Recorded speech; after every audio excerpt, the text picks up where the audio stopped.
Did he know this about you beforehand? Yep. So once again, if he knew that about you already, but our relationship grew. So that don't mean you don't want to change it. Yeah, exactly. So here's my point. I'm going with this. They were just fucking. Yeah, exactly. You move from just fucking to being like, oh, I like you. Oh, I love you. Yeah. You my bitch. Okay. You're my bitch. Hey guys, welcome back to 8 at the Table. Tonight we're going to be talking about self-sabotaging in relationships. I'm Amanda. Here we have ESSO, everyone sees sounds official. RICO, everyone knows Rico, you know the vibes. JADA. Hi, it's Danny Deuces, y'all. OLIVERLLUAK, that stands for sabotaging in a relationship could either be intentional or because you're, falling into old ways. And that kind of happens when you're feeling like the relationship is going too well. You've been doing really good in a relationship, everything was peaches and cream, and then something about something makes you want to just stir it up a little bit. So it's like, okay, well, you know what? I'm gonna do this and let me see how they react to this. And maybe that's just trying to get a senses on how, someone would react to, see what kind of like person they are.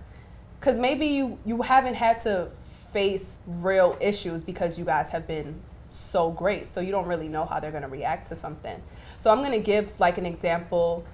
Say girls going out in the summertime, hot girl summer, right? So I'm in this perfect relationship and I'm going to go out with my friends, my single friends. We doing hot girl shit. We gonna club or whatever. I don't text my spouse. I don't tell them where I'm at for the night. I just say I'm out with my friends. I don't text them at all for the whole night till 2 a.m.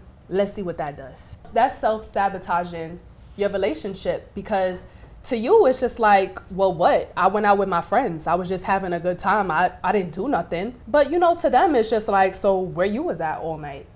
Argument, problems, conflict. And for what? You either did that on purpose or you didn't really think about how they would feel about it or care. But sometimes people self-sabotage a relationship in the form of self-defense because they've been hurt or they're trying to run away from hurt, whether it be family ties, whether it be, friends. So something's too good to be true or it's a trigger for them. Let me run, fight or flight. Instead of being honest with themselves or, having a conversation, they self-sabotage it because it's a responsibility they want to have. It's a trigger they're running away from. So it's funny. It's like, you want the relationship, you want the idea of it, but then when it gets too good or too in the thick of things, you run. Instead of letting that person know, you remind me of my dad, you remind me of my mom, you remind me of my friends that hurt me. So then the person can sit there and, why you even got with me? So it's like, I want the love, I don't want the love. It's like you're hurting and pleasing yourself at the same time. So that's another layer, adding to what Amanda said, of why people might self-sabotage a relationship of a form of self-defense. And to undo it, have a conversation with yourself, get to the root of things before you, get in a relationship. Go ahead, Danny. I feel like self-sabotage, for me, I'm going to say what it means to me. Because we had this conversation before with people because they say I self-sabotage a lot.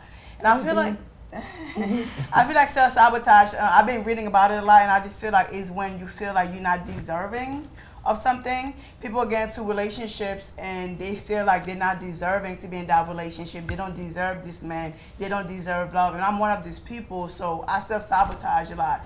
I don't feel like I deserve certain things. To the point where I will go like, I would date, I would do long distance relationship. I will be a side chick because I feel like I don't deserve love. So I date a certain type of people so I don't have to even encounter with love, you know what I'm saying? And when I get to the relationship, I do self-sabotage by making excuses, by not communicating, by doing stuff that I know that's gonna piss my partner off or what I deal with, you know what I'm saying? It could be like Amanda said, it could be a simple text, but I'm not gonna do it because I want to it's too good to be true. That's why people self-sabotage, because it's like they feel success, they feel a successful relationship, they feel they feel like they're gonna fail, so they're already putting themselves in that position. So if in your mind you're thinking like this relationship is not gonna work, I'm not deserving of something, I'm not deserving of love like I do, you're already gonna mess it up, because that's what you're going in the relationship with. You're not going like, oh, this is gonna be a great relationship, we're gonna build, we're gonna do this, we're gonna do that. We're just going with a mindset. So people that self-sabotage already got a, what do they call it? An agenda of how they're gonna go into the relationship. I'm not gonna give it up my all, I'm gonna have this wall up. You know what I'm saying? I'm not gonna open up. I'm not gonna trust this person. That's all self-sabotage, when you already assume what's gonna happen in that relationship because you feel like you're not deserving of it, so you just mess it up. What about the responsibility side? I feel like people self-sabotage when they get serious with somebody and they realize that it's responsibility that's attached to that. So once they get the responsibility that's attached to growing with somebody else, then they're gonna self-sabotage it on purpose because they're not used to that, and that's not their comfort zone. There are people that live and thrive in a comfort zone of hysteria. You feel what I'm saying? Like me, I don't survive like that. I can't survive with things up and down. I need my stuff to be a certain way. I'm a manager by trade. So I do everything 1, 2, 3, and I do the same thing with the relationship. I take it one step at a time, but knowing that there is always responsibility, even if it's a side chick. And that's what people are really, really scared of when it comes to the commitment, when it comes to the relationship. And they will self-sabotage because the commitment could be money, your heart. Like the Rico said a long time ago that he's in a relationship not for love, but for security or something like that, because you grew up a certain way, for survival. You know what I'm saying? So you got different people that are looking for different things.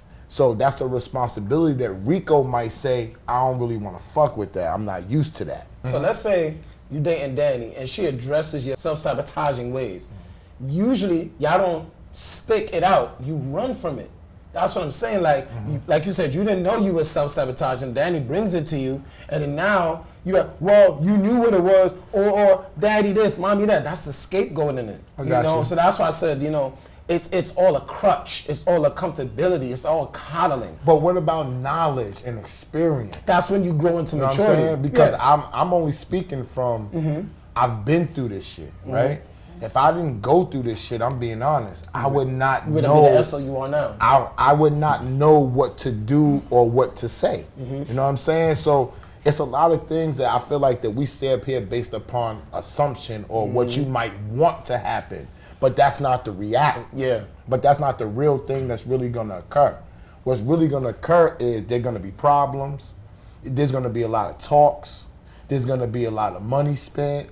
There's gonna be a lot of time spent. There's gonna be fighting. And you have to learn how to merge that, because people will use any little excuse to run out the door. Escape. You know what I'm saying? I was gonna say commitment and being in a relationship is actually a lot of work. Amen, it is. It takes for both people to want to be in something that is probably going to be different for both of you. People could have their traumas from their past life or from whatever it is that they go through, but if you choose to remain stuck, then you choose to remain stuck. So kind of similar to what you're saying, like if I deal with you and you tell me, hey, look, I have codependent issues, I have X, Y, and Z issues, it's like, all right, cool. What is the next step for you? Because it doesn't really matter who it is that you're going to deal with. It's never going to last long term, because those traumas are going to have triggers. And anything it's like walking on eggshells in a relationship. The second that somebody does something that triggers one of those traumas, it's going to be a big problem, and it's going to blow up into something that's going to be unwanted. So like identifying your traumas is the hardest part, because nobody's honest with themselves. Exactly. You know what I'm saying? So when you're honest with yourself, then you can start to identify your traumas. But I feel like you're right. 99% of people go into relationships unhealed, scorned, torn, and unknowing of why they are who they are, or why they do what they do. And then that is just a snowball effect that goes into the relationship going downhill. And then the relationship never lasts, because at the end of the day, they were never real with themselves. Now, when you're real with yourself and you identify your traumas, I might not have the answers. But if I come to you and say, look, this is what I'm suffering from. This is why I am who I am. And you say, okay, here's some solutions. Right. And you're providing That's what I'm saying. solutions. Exactly. Now you're helping me grow. Are you willing? That's what I'm saying. Are they willing to grow? But men are scared, or very rarely tell the women that they haven't known for years what's really on their mind. And I'm gonna keep it real, no cap. When she get mad, it doesn't even fucking matter. She's gonna throw that shit right back to you, whether it's your wife, girlfriend, sister, mother, whoever.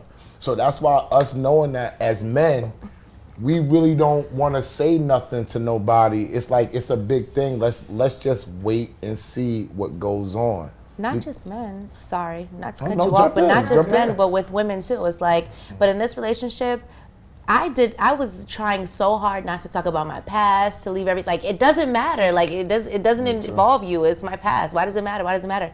But it's like certain things from my past kept coming up. You know, like people I dealt with, or, you know, people that paid my bills, or, you know, people text messages that came up, or Sticky situations, definitely. And I'm not the type of person that's used to having to talk it out, or having to include you, like having to tell you what's going on, or having to tell you why my phone always on and I never got to pay it. You know what I'm saying? Like, it's just on. Wow. Damn, why you asking so many questions? But that isn't, you have to get to a point when you're with someone that you want to be with, you have to get to a point where you can discuss those things. And sometimes you have to make a blueprint in your relationship and say, all right, we both agreed this, right? We both agree we're going to raise our child like this, right? We both agree that we only want, you know, we don't want that behavior. Like, I'll be honest.